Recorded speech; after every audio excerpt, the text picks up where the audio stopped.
Hello, ladies and gentlemen. Welcome back to another episode here on European Confessions. The following story that you're going to be listening to, it was sent to me by one of our sister. The message that she sent to me, it reads like this. So I honestly never thought that my life was going to be like this.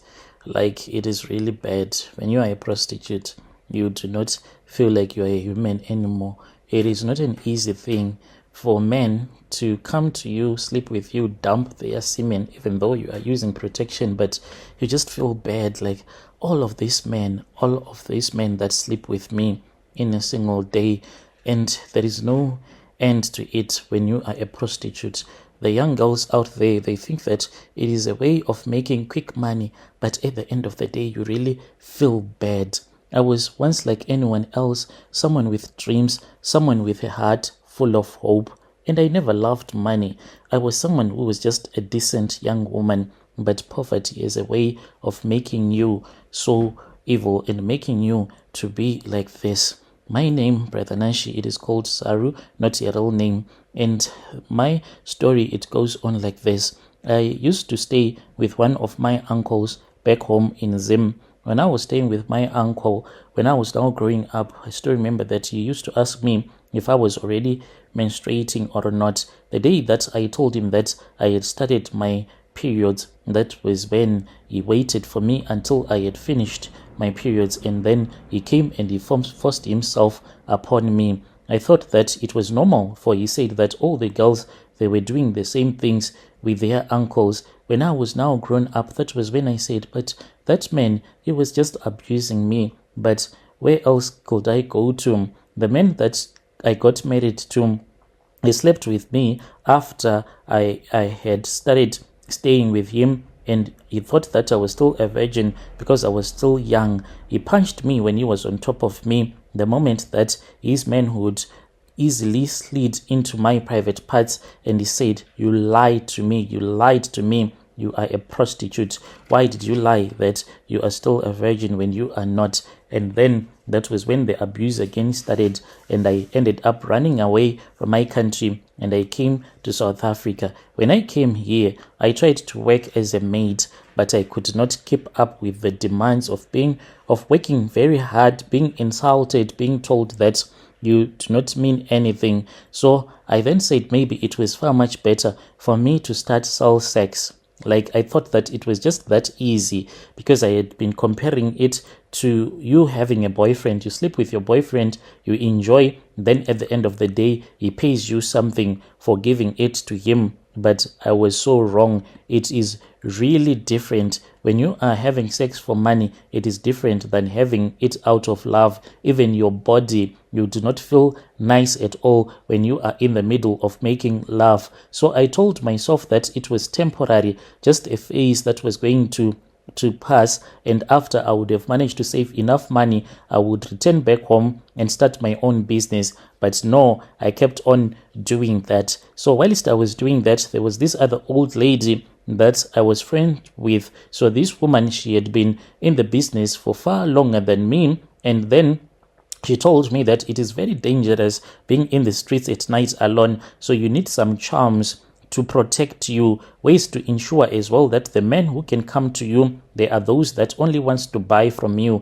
nothing else. So as ways to guarantee that they would never harm us. At first, I did not understand. She mentioned charms, spells, and the day that I got picked up by a man who seemed like a serial killer, I came back running to her, and I told the woman that I honestly wanted those charms. This man took me to a guest house. The only lucky part about it is that he had not yet locked the door. When I was busy undressing myself, I saw that he had a screwdriver. I said, "What are you doing with the screwdriver?" He said that it is a protection. And I said, "A protection from who?" That was when he started shouting at me. And when we were fighting, I then grabbed him by the balls. He screamed, and then I took that opportunity to run to the security gate, and I told that the man that I was with was trying to beat me up. The man then drove out of that lodge, and I spent the night in that lodge because the place where we had driven to, it was a little bit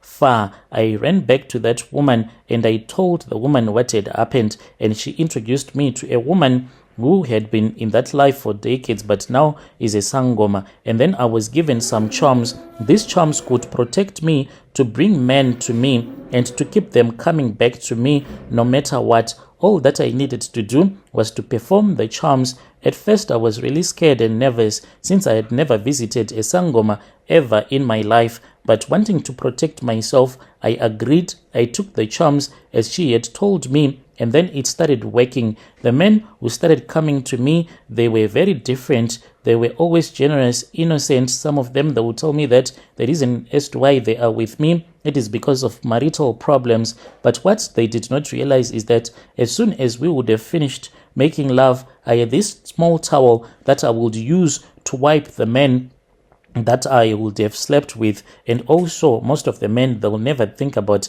taking with them their used condoms and throwing them later on, so they just leave it there. And it is easy for a prostitute to take the used condom, and after taking it, then she can go with it to a sangoma, so that a sangoma can give her some charms using your own semen. That is why you see that when a man has started sleeping with prostitutes, it does not matter how wealthy the man will be, he will keep on going to those prostitutes until he is broke. So I want people to realize that when you are buying sex from a prostitute, it is not just about the body, it is also you taking the bad luck. Let's say that on a day I sleep with 10 men. All of these 10 people that I'll be sleeping with, maybe one is a trucker from Malawi, another one is from Zambia, Zim, other ones, they are from South Africa, Nigeria, DRC. All of these people, they have different upbringings. When I am sleeping with a man, it means that we have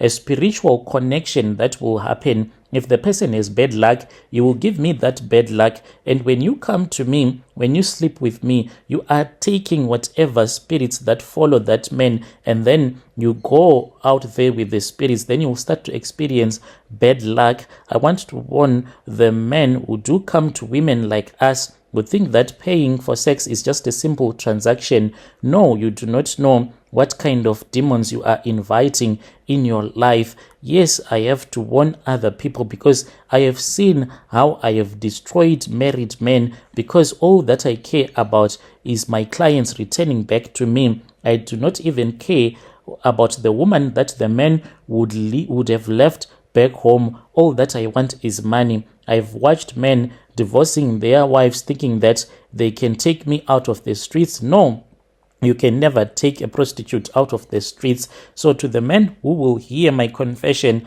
I beg you to stop, to turn away before it is too late.